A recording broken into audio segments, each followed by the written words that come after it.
Hello everyone! Welcome to Aimless in Second Life, a series in which I explore Second Life recording whatever I feel like. So, I know it has been quite a while since I did one of these things. The thing of it is, my last recording session sucked. I was trying to explain the interface, and first attempt was way too long, the second attempt wasn't as long but was still way too long, and the third attempt, well, I just gave up. So, it's been a while. Another thing was, I had too much stuff going on at the time. Also, my recording conditions sucked. Now my recording conditions do not suck. So, I decided to go ahead and get back to this. I'm out of practice. I shouldn't be out of practice, I do Let's Plays all the time. Although this isn't quite a Let's Play, it's more like a, hey, let's just take a look at this. So, let's take a look at this. Over here, this is 1010. He is the character that I am going to be using for this series. He is named 1010 because, well, because. He is a Kl'erin, which is a creature created by a vendor called Tokushi. In case you're wondering how that's spelled, well, it's this guy. And let's see if we can... co-founder of Tokushi Avatar. So, yeah, this is who created it. The other person, I forget who it is, but we'll go over that later. In this episode, or video, I'd hate to call it an episode because that would imply it was a Let's Play, which it isn't. I am going to try showing off the interface again because, well, you'll notice that it's a little different. You'll recognize this kind of, but these used to be on the right, and this stuff down here wasn't down here. So, Second Life has received a bit of an upgrade. The version I was showing off in the last several videos was version 2. We are now on version 3, or more specifically, we are on version 3.3.0. And then this number. So, I'm going to try to keep this relatively short because I do not want the disaster that was the last video, or the last attempt at this video. So, yeah, new interface, and a very customizable one in fact. So, let me show you. Toolbar buttons. You can choose what buttons you have down here, over here, and over here. In fact, you can even choose where they sit, which is pretty cool. Also, you can choose whether you have icons and only or icons and labels. Which, for me, is a godsend because in the viewers that had just the icons, I got lost in the icons a lot. I do not do well with just icons. I prefer having labels because it's a lot easier for my mind to recognize the words than the icons. The icons I kept getting mixed up. Words, it's going to be harder to mix up. First off, I'm moving this off of here because I really don't need a button that just tells me that controls my movements. Basically what it does is it brings up this and then you use these buttons in order to move around. And that just does not work too well. Also, you'll notice that my character is kind of standing funny. That's because of the slope I'm standing on. It tends to be glitchy like that.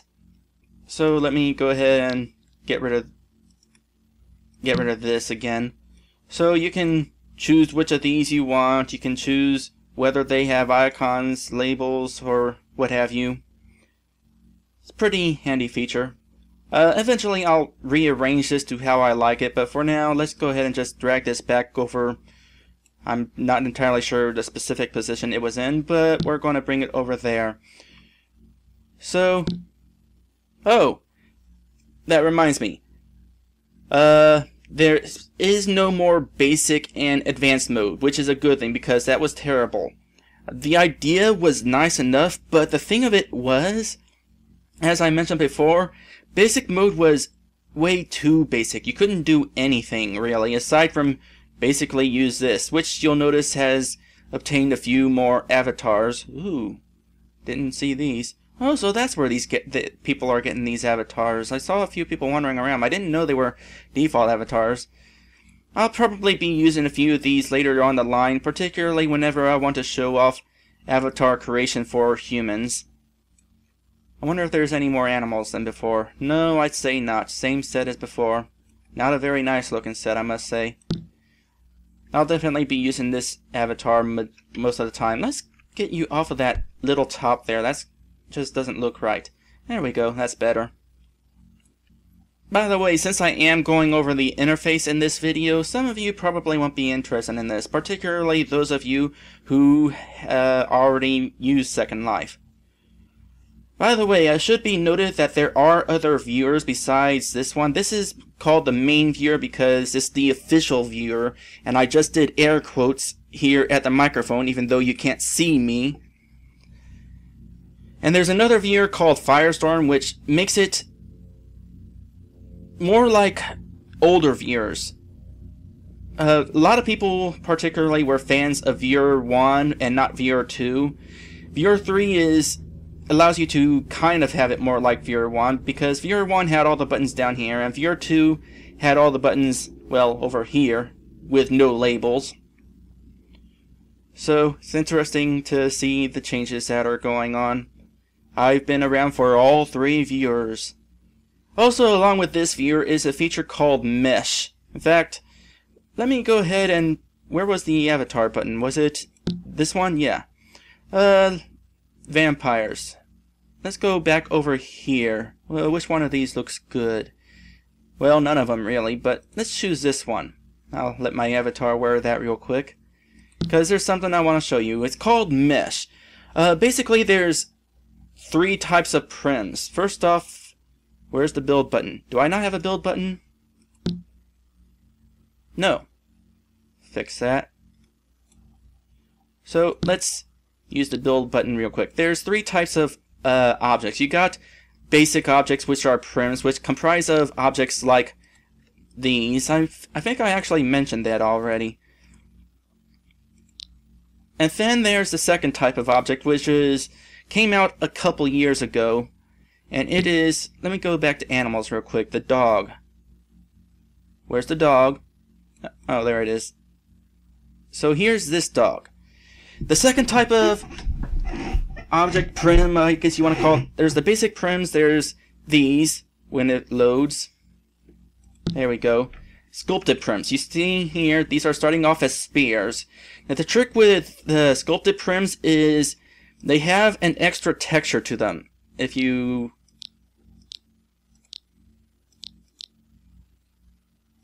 Oh, I see.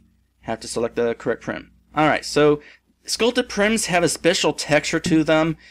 Somehow all these colors, I gotta say I'm amazed that they somehow managed to create this head out of a texture with actual words. But basically, the dimensions of the sculpted prim, this is a custom shape essentially, is stored by the color of each pixel here.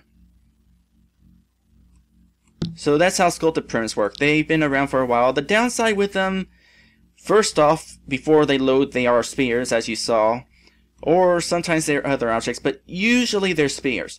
The other thing is they don't have a physical shape. Or rather, they do, but the physical shape is spheres. So if you were to set the head on the ground and enlarge it, you wouldn't be walking on the head like it was an actual head. You'd be walking on it like it was a sphere. Now, this past year, they came out with a new thing, and it is Mesh. Mesh is basically like sculpted prims, where it's a custom shape that you upload, but instead of uploading a texture that defines the mesh, you actually upload the actual model. And for avatars, it is very handy because, as you can see, you don't have any seams or anything. It is one whole model, except for the tail, because the tail is flexible. So it had to be its own prim. By flexible, I mean, let's zoom out a bit. By flexible, I mean it does that. You can see how it's sort of swishing out in the back there. But the rest of the model is one whole model. It basically attaches itself to the avatar's body and flexes with the avatar's skeleton. The downside is this is still an object. You can't really select the object while you're wearing it. I wonder if I can set it on the ground. I'm not going to try. Yes, I am. let's see, inventory. Where's my inventory? Here it is. I'm definitely going to have to adjust this. Recent. Word dog. There it is. Let's set this on the ground here. So there it is. Now you can actually select it, and if you're handy, you can go ahead and change its color and stuff. Let's make him blue. I'm not actually going to wear it like that. But anyway, the point is, the wolf here, the mesh avatar, is an actual object. So when it comes to clothing, you can't wear regular clothes on top of these things. You have to wear a special type of clothing called mesh clothing, which probably by now there is an avatar in here that is wearing some. Hard to say though, because mesh clothes and sculpted clothes don't really look all that different. The thing with sculpted clothes is they're just static objects that you can't really, that they don't flex with your body. While mesh clothes are like this wolf avatar, where it does flex with the body, so it makes the clothing more realistic. Hi! I'm going to change avs now. Basically, go in here. No, I don't want recent. We want the orange Kl'erin. We'll replace it, and that'll give me the avatar I want. By the way, there's a thing about storing stuff or objects. Okay, let me bring this out. Land impact. It's 1 prim. It only takes up 1 land impact. Mesh objects, on the other hand, they depend on how complex they are. Even though this is 1 object, 1 mesh thing, it takes up 19 land impact. So, while this probably is taking up less prims than it would if it was, say, regular prims or sculpted prims, like you'd have to, in order for this to be a sculpted prim, you'd have to have a prim for your head, probably a prim for the jaw, probably for the ears, body, upper leg, lower leg of each, and feet. So that would take up some amount of prims. But even though this is 1 object, it does take up 19 objects, or prims technically. So land has a prim limit, and sims have a prim limit. Let me show you here.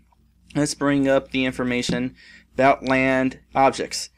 Now, this whole region, which is, well, the region, it can hold, I don't know, actually I don't know why this is called. Is this really the region, or is it just the land that I'm on, which basically consists of whatever is within this border, which is the station.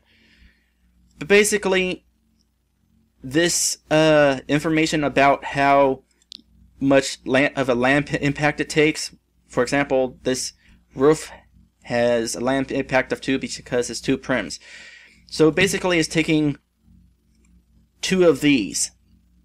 And you can only have so much on a piece of land. And how much you can have on a piece of land depends on various information, such as the parcel size, what the parcel allows, which is basically this triangular area here where the station is, or the region, which is, where's the map? Do I have a map? Which is basically this. This is the entire region, or sim, as I mentioned in another video. 256 square meters. By the way, this railroad is the Second Life railroad. People can actually ride on it. There's a few places around where you can get a free locomotive to ride around on the railroad. It's actually pretty long. Like over 10 miles long. One way. And along with other branches. Eventually I'll show the railroad off. So let's go ahead and take a look at some of these other features. You got chat, which is chat. And you can have a little chat history if you do that. Speaking, this game has voice enabled, where if you want to talk to people using your voice, you can. Whether you're allowed to or not depends on the landowner. Then you got your destinations, which I've shown that off in another video. Build. I've got a lot to go over here. I'll definitely build stuff on camera. People, this is where you'd be having your friends, and turnip failed less. Oh yeah. I don't know if I'll be using that character or not. This is my main account, by the way. Miss Erica Fuzzbottom. Sometime I'll show you what an IM looks like. Basically, they would appear up here in a window. You'd have instant messages where you can talk to individual people. This is also where group chats happen, and this is where group notices happen. If you're in a group, which I'm not in any, basically groups are, well, I really shouldn't have to explain what a group is. Every place has groups. YouTube has groups, various web forums have groups. Basically, the groups are for people who have different stuff that they want to talk about. Like, there's a group for this railroad, and sometimes the group has events, and when this group has events, they send out group notices, which would pop up over here, or you can go into the group information. Let me join a group real quick. In fact, I'll join this group, the Second Life Railroad group. So let's open up the search real quick. We'll go ahead and search for SLR. And groups. And where is it? Where's the... Is this it? No, here we are. The SLR rail group. Or is that it? Hold on. Oh wait, yeah, this is the group. Doogie Flossberg. He has a Beetlejuice avatar. So let's open that up. This is the group. Let's join it. I've added to the group. So here's where you get information about the group. Right here is the information. And down here it tells you a whole bunch of members that you can arrange. And these are the leaders of the group. And this guy is bolded because he's the owner of the group. And you got various roles, which I'll go over them sometime, maybe. This is where pass notices can be. They are kept for 14 days. So now we're in the group. So if I go here to people, I really wish there was a group button instead of having to go to the people button first. So here's the group. In fact, let me go here real quick. Furnaces, general, on my name. Member. Well, that's not very informative. But basically, that's what it's showing, that I'm a member. If I scroll down, if I have more than one title in the group, I can choose the title that I want to be. If I'm in more than one group, or if I don't want to be shown in an active group, well, the thing with active groups, basically, depending on the group and whether they have a piece of land or not, basically, in order to be able to build on their land, usually you have to be a member of their group, and you have to have that group active. So that's what having an active group is for. Basically, well, you choose which group is your primary group. And if your group has a title, it shows up over your name. And for some reason that block that I tried setting down is not showing up. Oh, there it is. Let's delete that. Alright, 19 minutes in. What else can I show off real quick? Let me show off this. This is really cool. Let's see here. Environment and editor. Let's choose this. We can change the sky and stuff. This stuff is basically for your own personal use. First off, you got water, which if you look in the background there, you can see how it's affected. If I were actually by water, I'd actually show you Second Plague. That does not look like Second Plague. It's supposed to be all red and stuff. Maybe if I... Oh, there it is. There's Second Plague. Then we get the sky, which you have lots of options. Let's choose purple. That looks nice. Or you could choose a day cycle where the clouds are actually moving and stuff and the sun is moving. Pirate's Dream. Ooh. Gotta say, Second Life can be pretty. Boy, that was redundant. So up here, you'll notice a few buttons. You got this dollar amount thing where you can... shows how much money you have and whether you want to buy money. Yeah, Second Life has its own currency, which is... Well, let's see here. 2,000 Linden dollars. That's what they're called. Unable to buy. Well, then I can't show you an example. But basically, oh, how much is it? 2,000 linen. I think that came down to around $8 in real life. Pretty sure. $8 US, by the way.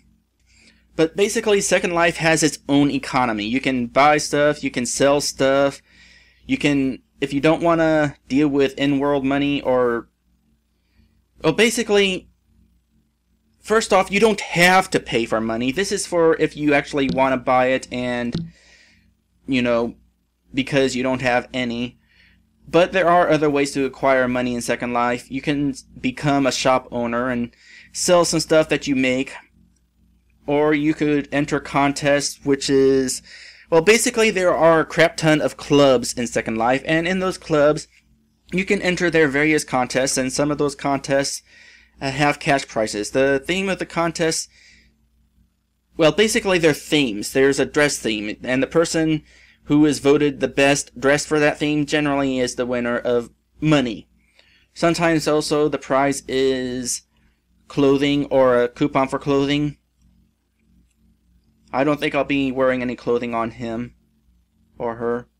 Why does he have boobs? Hold on a sec. Edit my shape. Torso. Where is it? Breast size. He shouldn't have breasts. The reason he has breasts is because this is a female model. Even though... Oops, I don't want to save a new shape. I just want to save the current one. He is male, but a lot of furry avatars use a female shape. That way they can be skinny, because male shapes tend to be bulkier. So the female shape is used with a flat chest.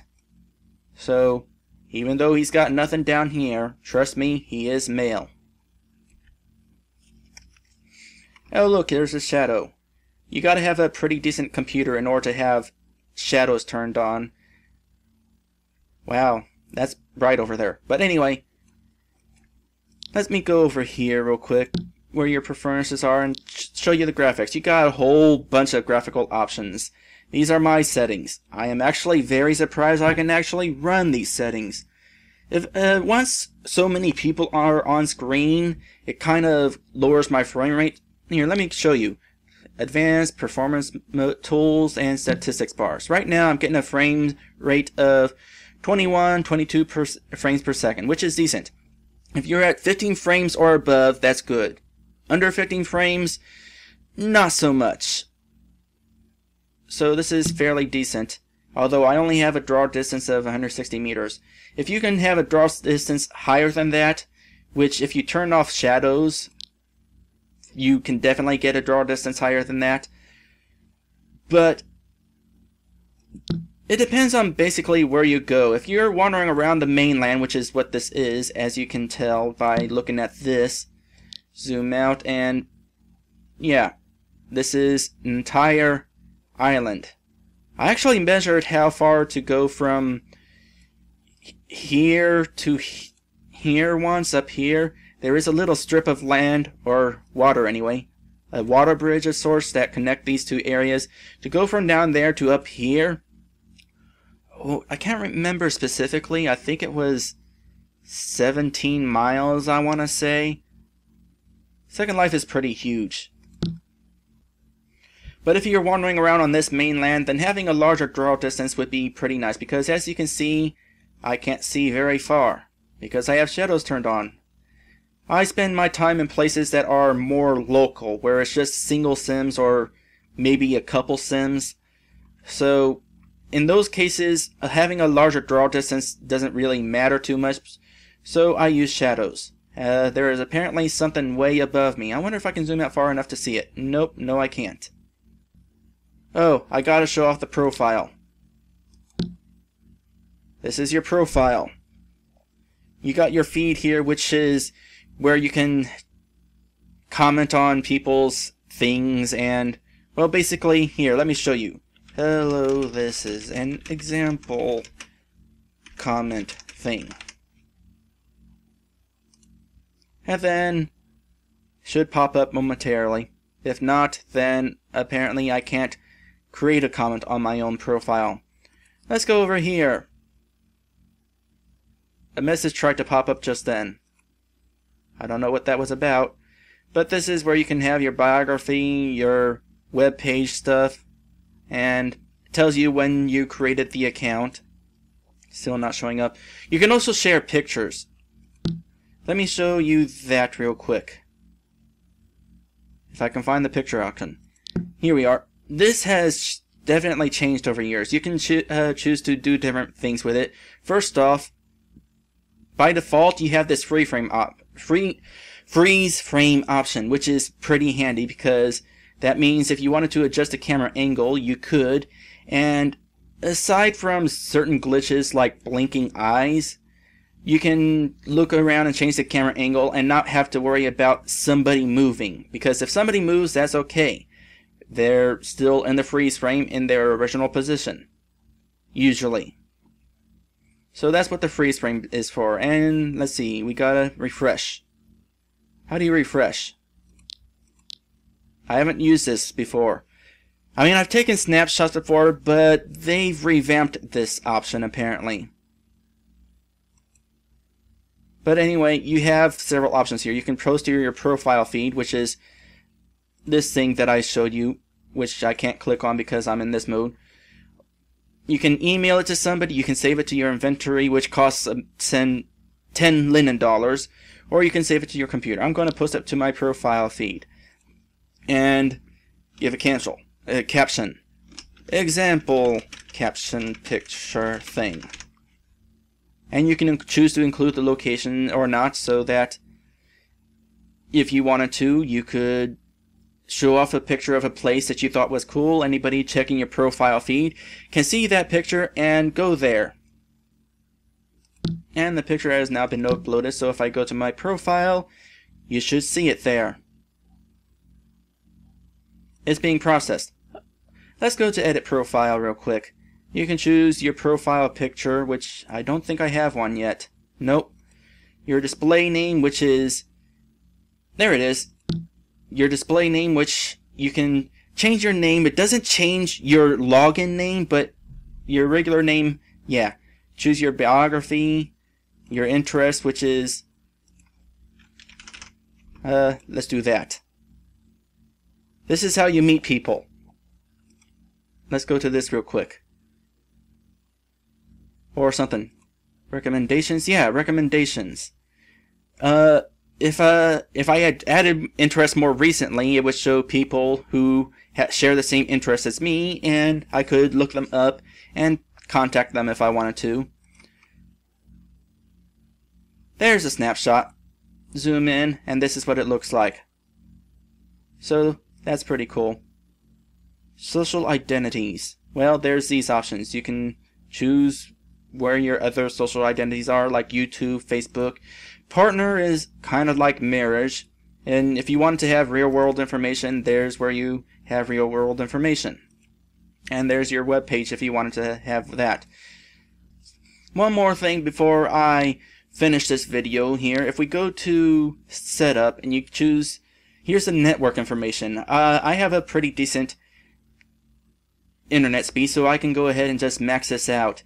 But basically, if you join Second Life, you really want to fiddle with this option. Go to some place like speedtest.net, check your internet speed, find out what your bandwidth is in kilobits per second, and set that here. That way, things will load a lot faster, because by default, it is way down here. Oh, and one more thing about speaking with your voice. There is a thing that allows you to use voice morphing within Second Life, because say you're, I don't know, a Kl'erin or a dog, and you wanted your voice to be modified to sound like a Kl'erin or a dog, you have this option. I think it requires a subscription of some sort, which I'm not going to show off because I really don't feel like showing off my browser right now. I don't actually use it. I know that my main account is female, and I am unfortunately not female in real life right now, but I don't really use voice settings. Eventually I'll just train my voice naturally. Anyway, that's all I want to show off.